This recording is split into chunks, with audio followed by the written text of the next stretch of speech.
guys, welcome back. So I'm just driving today and figured I'd make a little video just talking about life. So I'm not exactly sure what I'm gonna do today or what I want to do today. I know I want to work on something. I do have some time off. I have like 6 days off. It is July 1st today, and I'm on my way to the junkyard, and I'm gonna look and see if there's any four-wheel drive 4L80 transmissions. So I've been going back and forth with a guy on Facebook Marketplace for a little over a week now, and he said he had a 5.3 posted with a four-wheel drive 4L80. I was like, well, that's interesting. He had it posted for 800, and then I messaged him about it, and he came back and he said just the transmission itself would be 750. Well, I'm really confused now because you had it listed together for 800. He said no, it was a different one. So he had two spares, like two extra four-wheel drive, and he agreed that the listing was messed up and told me that he had two four-wheel drive transmissions. One he would do for 300. So we went back and forth, and then today I was going to go pick the thing up, and I asked the guy for the address to go pick it up, and I waited about a half an hour for him to send me the address. And then he sent me a picture of the bell housing, and the bell housing is broken. He says, oh, I'm sorry, I forgot that this was broken. I said, okay, well, I don't want it then. He offered to weld it back on. I said, that doesn't really matter to me. I can weld it myself, but I don't want to deal with it. So he said he also has another running 4L80 in his truck right now that he's using. 40,000 miles on the rebuild with an HD2 kit in it. That was the one he had for 750, but it has a converter and a deep pan on it. So he said he would do it without the converter and the deep pan for 450. So that makes it a little bit more reasonable, because I was going to do the other one for 300 and then put a shift kit in it. And I have a couple other things that I'm planning on doing. I want to do the accumulator delete and some other stuff to it differently on this one. I want to drill the separator plate bigger, and I'll go over that stuff later. But that would make it a little bit more realistic to the cost that I was going to put into it. So I'm debating on going to get that one, but I'm kind of just sketched out because of like the listing being wrong, and he pulled the listing down but then said he still had it, and I'm just kind of sketched out with the whole transaction right now. So I'm on my way to the junkyard, and I'm going to just see if there's anything there and then talk to them about, you know, the cost and what it would be with the core, because I have two other transmissions, the one in the truck and the one that I still have that I broke the bell housing on before. So I have a couple cores that I could use. I'll see like what their warranty business is, but kind of just getting sketched out with the whole like buying used stuff from people, like to the point where I was even looking at other stuff. Like I've been looking at other companies. I've been perusing the Jake's Performance website and looking at their shift kits and like kind of getting some ideas from the recalibration kit that he has. I don't really want to spend $4,000 on a transmission, but I'm kind of just at the point where I know I want to work on some stuff, and we got the Mustang and then the 350Z, so I think I'm just going to put the truck on the back burner, which I mentioned before, but I really want to hit the goal. I'm going to feel like a turd if I don't hit my goal this summer. But maybe it's just not something that I need to prioritize right now, because the work that I did to the transmission a couple days ago, it's been running and driving just fine, and it only starts to slip a little bit like when I get into boost, like 5-6 pounds of boost, then I can feel it kind of getting a little sluggish. But just normal street driving is fine. So may just put the exhaust back on it and daily drive it for like another month or something till I decide what the hell I want to do, and then get some work done on the car. I really want to work on the Mustang. Like I see that thing sitting there every day, and I'm like, I'm gonna touch you today. So I think that might be what I do today. I'm off, like I said, I'm off for 6 days coming up, so I want to get some things done, like relax a little bit and get some work done. So I might grab a 6-pack today and then start working on cleaning up the rust on the tube chassis on the front and get that thing finish welded. So that might be a cool project maybe for today, is get some wire wheels or something, clean the rust off, finish weld it, and paint the rest of the tube chassis. Maybe we'll do that. I'm going to the junkyard. A little bit of an interesting change of events, so I'm home now. I don't think I updated you on that. So I went to the junkyard, $500 for a 4L80 transmission. So I said, peace, see you later, guys. So I might still get the other one from the other guy. He has one, 40,000 miles on the rebuild. It's still in his truck, mounted in there, has an HD2 kit, and yeah, 40,000 miles on the rebuild. So I might go stop there and see if I can like get a ride from the guy in the car or in the truck, and then like help him pull it out and take it home. So he wants $450 for that. He wanted $750. But then he said he would do it for $450 with no converter, and he has like a deep aftermarket pan on it, so I might pay him a little extra for that. But that seems like a decent deal because I was going to do the HD2 kit anyways. Probably still pull the pan off, do the accumulator delete, and drill the feed holes a little bit bigger because I think he has it on the 0.96 feed hole size. So came home, started to work on the car. I called the Driveshaft company, found a place that was gonna extend the drive shaft. They said they would do it for like $250. So I went underneath to pull the shaft out, and I was gonna go drop it off at that place, and I found out that I'm an idiot. I think a lot of you guys knew that already, and I confirm that regularly. So I'm not really good at a whole lot of things, but there's one thing that I'm really good at, and it is forgetting to tighten bolts. I do that from time to time, and I found that my transmission bolts, the mounting bolts on the mount, were a little bit loose. So I just tightened those, went underneath, and I did find a couple things that had some fluid on it. Because when I filled the power steering reservoir, I overfilled it because I used the transmission funnel with the long hose, and I misjudged how much needed to go in, and it overflowed. So I went down and wiped all that stuff off, and I found that my driver's side oil return line is leaking. So that's what I get for using braided line and AN fittings. It's leaking actually between the line and the fitting. It's not leaking from the fitting, it's not loose.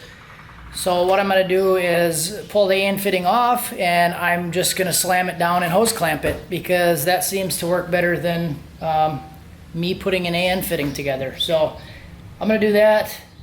Then I'm gonna go drive it. I'm still waiting on the radiator fan. I did buy a Mishimoto 10-inch, like 1600 CFM fan from Real Street Performance, and that should be here tomorrow. So I'm just gonna take this thing, go drive it, get it up to like 70, make sure it's not vibrating. Pretty sure that's probably what the problem was. Makes sense that it would have a little bit of a driveline vibration if the transmission was loose. So let's get started on that. I think I'm also gonna do the boost reference lines today while I'm in here, maybe. I don't know if it's like the hose and fitting combination, but this hose did not want to go basically in this outer fitting here. So I've had hose fitting combinations that work really well, and I can just have it wrapped in tape, cut it, and then it threads in there nice and like perfect. And I've actually had some where I can get it in so far in that I can't get the fitting on all the way. So these, I could barely get them in like a half of the way.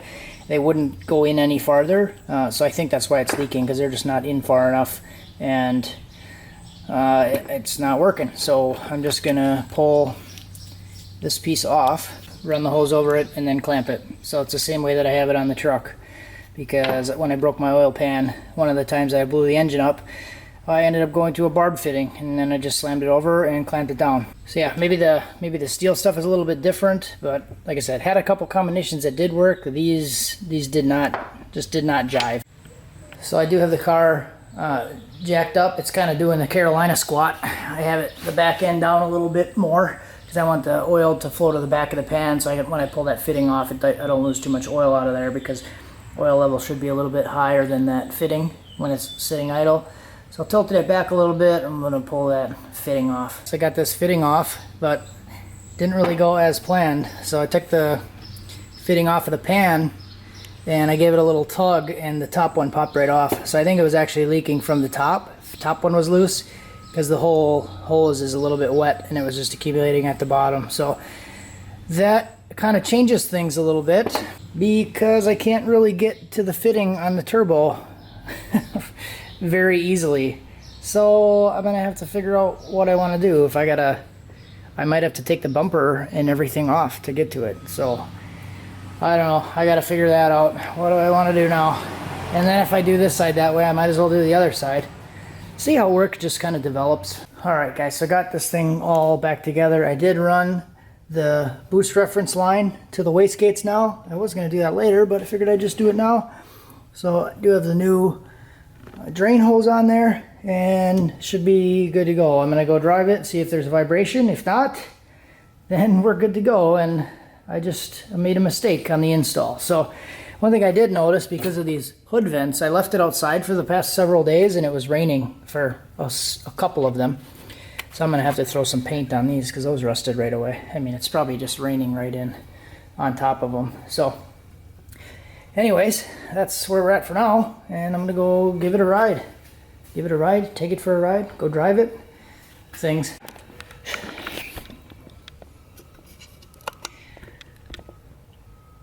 So as far as the tuning and stuff goes, I'm not gonna do any of that really until I get the fan on. So I took it out the other day, drove it a little bit, made a couple changes to the fuel so I can just drive it around, but then it gets warm when it's sitting, and then I gotta take it out on the road to let it cool down for a little bit. So I'm just gonna take it out and keep it driving. It never went above like 190, 194 when I was cruising. So I'm just gonna make sure that I don't really stop anywhere for too long and let it get warm. So it actually did pretty good with the 160 thermostat in there. So I'm just gonna go out, leave the tune that's in it. I might log, maybe not. Let's just go drive.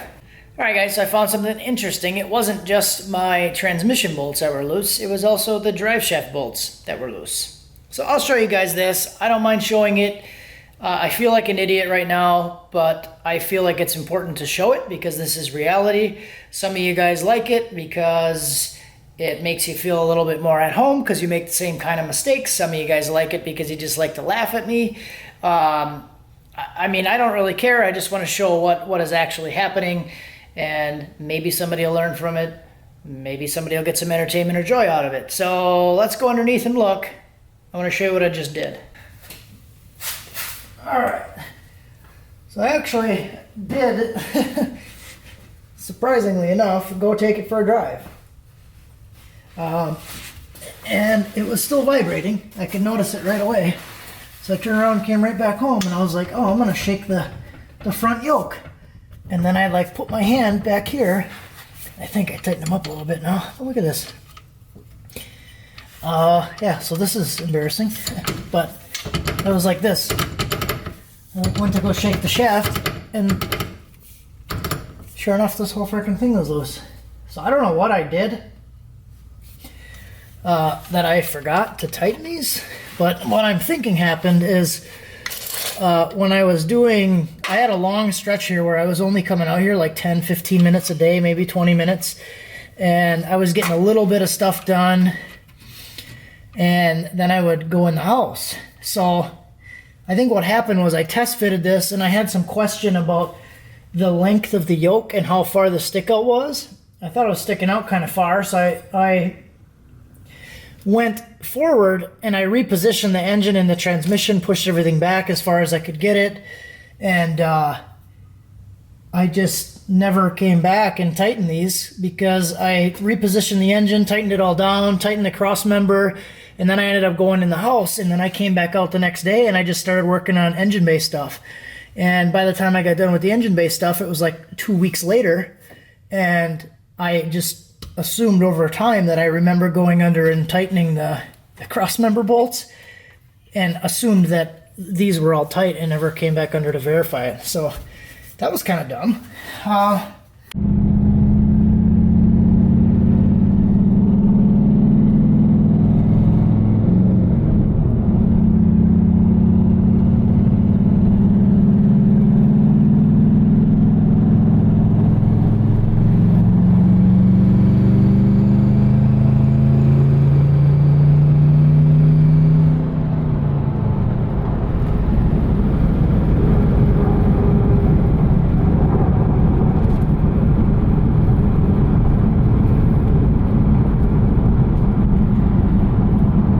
Alright guys, so we do have a little bit of good news. I just took it out and got back. Saw that little clip there. Sorry it was a little bumpy trying to do it with one hand. I got to get a new GoPro, I think. I tried to charge it and stuff and it just doesn't work. I must have fried it when it was sitting on the dash in the hot truck. It just doesn't want to turn on. So took it out, everything seems fine. The tune actually seemed pretty good when I was out and about. I mean, it needs work yet, but it wasn't just wild that I couldn't drive it. So I Did actually do a little bit of wide open throttle when I was out there. I did like a 4th gear pull from 2,500 to like 5,000.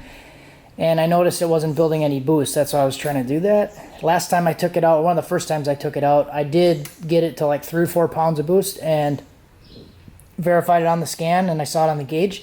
I couldn't get it to do it, and so I started looking at couplers and stuff, and the coupler down there popped off and lost the band. So I'm gonna wait till this thing cools down and put that back on there. It should be fine, and we'll try to get this thing whistly wooing in the next couple days. And hopefully, the goal with this thing, the goal is to take it to the track on Friday. Today is Monday. I have off all week, so I want to get some of the tune ironed out. And the drive shaft, I thought I was going to have to get it lengthened. Apparently, I don't, because I'm just an idiot. But that's good, because I saved myself $250 today by tightening 6 bolts. So that's always a good thing.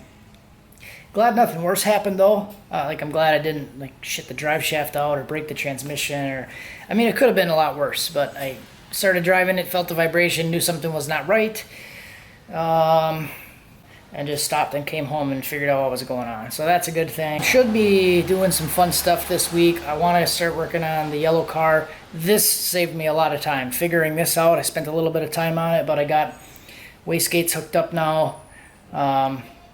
I got to put that coupler back on, then we can actually go out, and maybe I'll spend tomorrow or something just doing some driving, tuning, and try to get it into boost a little bit. I'm just going to leave it on wastegate. I don't know what springs are in there, so I'm going to kind of ease into it. Hopefully it's like a 6 to 8 pound spring like it's in my truck. Same thing that came when I got these. I did open them up. There's only 1 spring in there, so we'll have to see where it lands. Hopefully it's like 8 pounds, and I'll just keep it on 8 pounds or 10 pounds, something like that. I don't really want to go crazy with this car. We just want to drive it and have it fun and reliable. So first step in reliability is tighten the fucking drive shaft. I might as well keep this clown show going. One thing I want to do is I want to get rid of this gauge.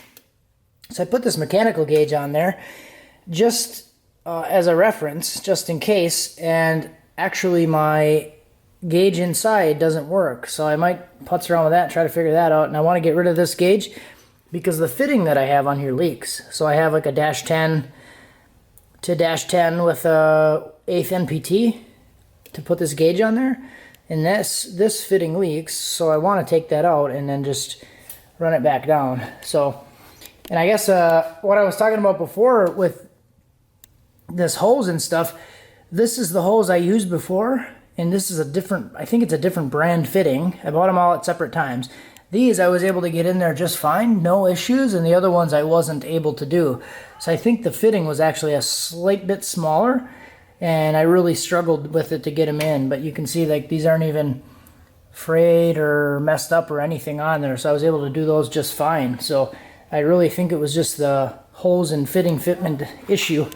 So yeah, I think I'm going to do that. I'm going to get this coupler on, get the coupler on, and I'm going to start putzing with this gauge, and I'll let you guys know what I find. And I should add with that oil pressure thing, it's not working on the gauge, but I know it's working because I know the sender is working, because when I log it on HP Tuners, I'm logging the oil pressure PID as fuel pressure set up from on the truck.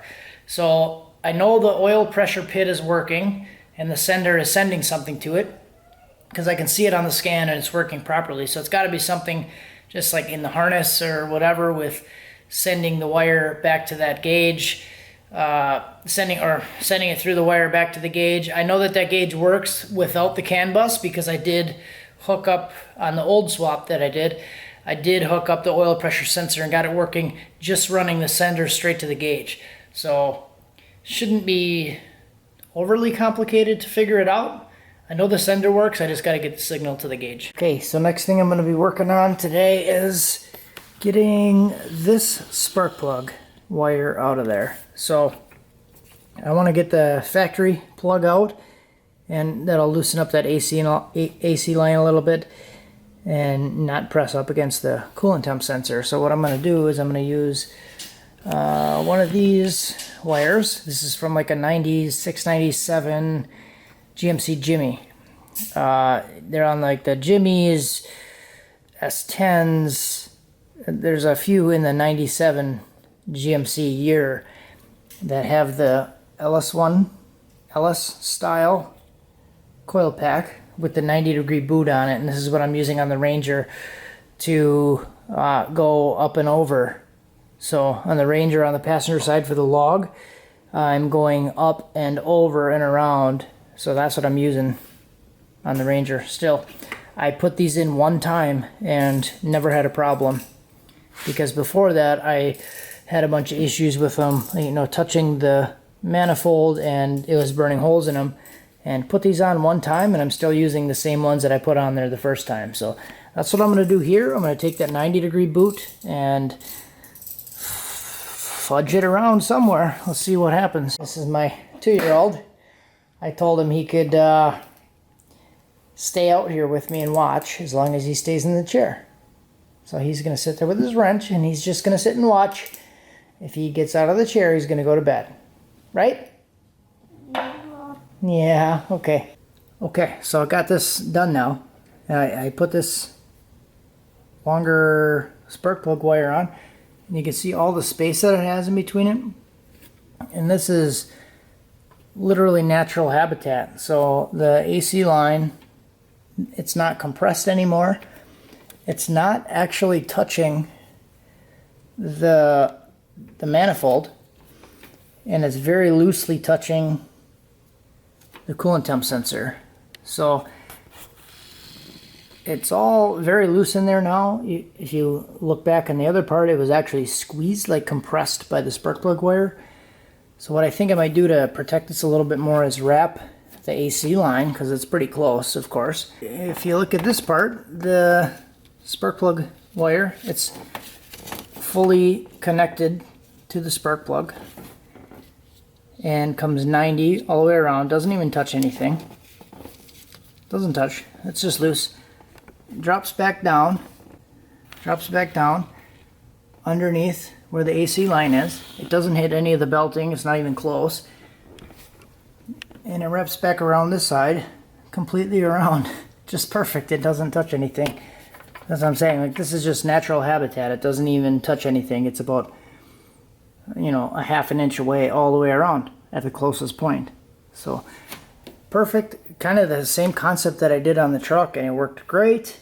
I was burning plug wires all the time on the number 8 cylinder, and I did the whole passenger side bank like this. Alright, so I might as well just show you guys. This is the truck out here by the Ranger. So this is the same concept here. You can see it's a number 5, number 7, number 1, and a number 3 wire. So these are just random wires off of like a 97 GMC Jimmy, I think it was.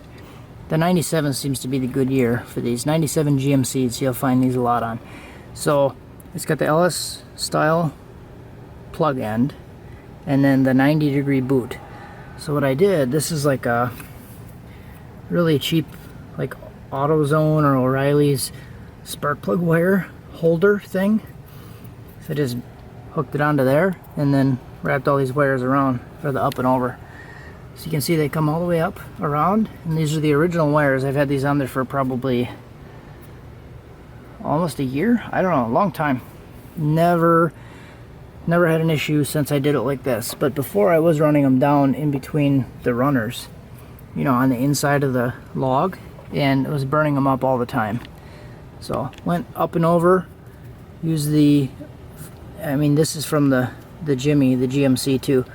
So just the factory clip for the wires, and went underneath, and you can see they have all the 90-degree boots, and these 3 aren't as critical, but my rear wire way back there was I was really having a lot of problems with it because it was actually hitting the right where my finger is. You can see it was actually hitting the crossover pipe. And once I did this 90, I never had a problem with it. I mean, obviously it's not touching anything. So before, that factory plug with that long boot on it was sticking right out, and it was touching the crossover, and it would burn up like every, you know, few weeks or something. But now it's just fine. Okay, so trying to verify some of these wires. So I added a wire to the plug here. The plug goes to the triple gauge on the dash. I do have it hooked up to the, it's like a light green.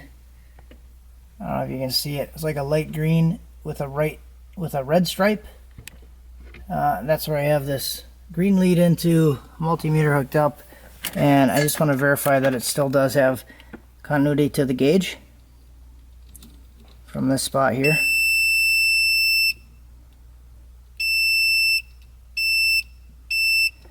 So it does still have continuity to the gauge. I didn't think that was a problem, but wanted to verify it, and I wanted to verify, let's try this. I did have another wire that was spliced down here, so this wire doesn't do anything. So this is like light green with a red stripe is what goes to the gauge, and that's what I hooked up with the gauge before that I wired in. So I had wired a 5-volt reference. So I had wired on the old ECU, I wired a 5-volt reference and a low reference, and I wired the signal to this wire here, and it sent signal to the gauge. So I'm not getting any signal to the gauge. I completely dissected this set of wires here, and you can see that this is just, it looks like this is LOJ harness, but it looks like a factory harness that is cut off and spliced into some other wiring. So I cut off all the tape and traced this gray blue wire to another solid blue wire. I can't figure out where the solid blue wire goes, but the oil pressure sensor doesn't have a solid blue wire, and oil pressure on the ECU plug doesn't have a solid blue wire. So trying to figure out where this blue gray blue wire turns into solid blue and where it goes to. But there is a signal wire that goes to the ECU, so I might just tap into the ECU wiring, the signal, and send it right to here and see what that gets me. Alright, so I ended up getting a little bit carried away and kind of putting stuff together. So you can see if I split this here, there's that brown wire with the black tape on it. That is connected to this green wire here. So I added that wire. So this brown wire goes to pin number 50 on this plug, and that's the oil pressure signal. So that's basically the signal coming from the sensor to the computer.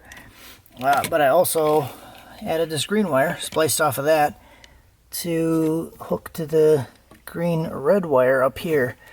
So I can show you guys. I'll button this back up, and I'll run it without this connected, and then I'll run it with it connected. So that's what I had to do.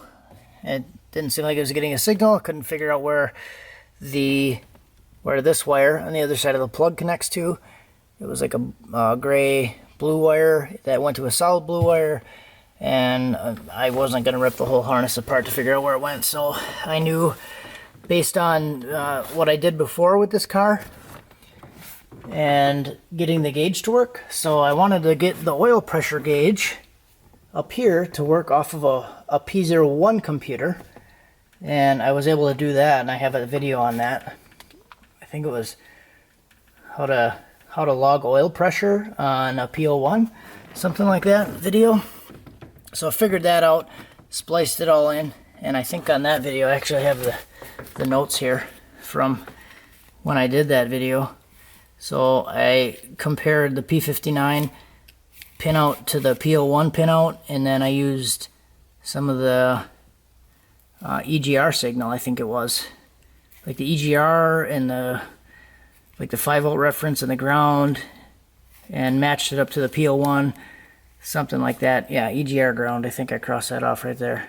So you have to watch that video, but I did that with a P01, and then I got this oil pressure gauge to work with just manually wiring in a sensor anyways. So kind of did the same concept here, tapped into the oil pressure signal and then ran it over to this wire, and I'll run it without this hooked up, and then I'll run it with it hooked up and show you that it works, and then it doesn't work. Alright, so I'll show you guys this stuff Got the ECU plugged back in, and I do have the green wire hooked up to the green and red wire.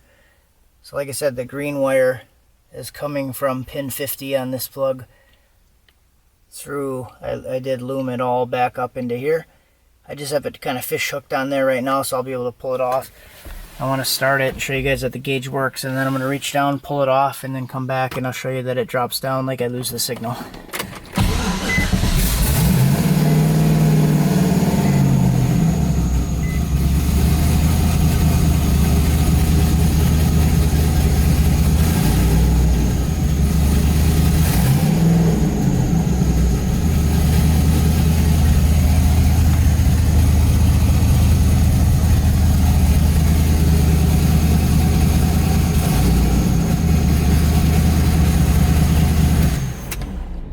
You could see I pulled it off, it dropped back down, but when it was working, it was when I revved, it would actually fluctuate. So now I just got to come back down on here, and I'm going to wrap it around, tape it up, and we'll be done. Hey boys, gauge is working now, so now I can take this mechanical gauge off there. Like I said, I just want to take it off because it leaks. Just the adapter leaks. See that? So get that little fuzz bucket off of there, and my next mission is to go inside here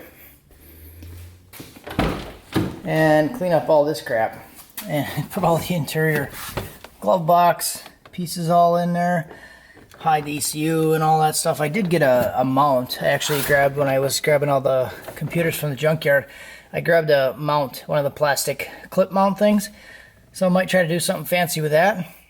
I don't know, we'll see. But it's going to be an adventure trying to get this glove box and interior panel pieces in there, because it's been a while and I don't remember how it goes back together. So we'll see how it goes. Thanks for watching. Have a good one.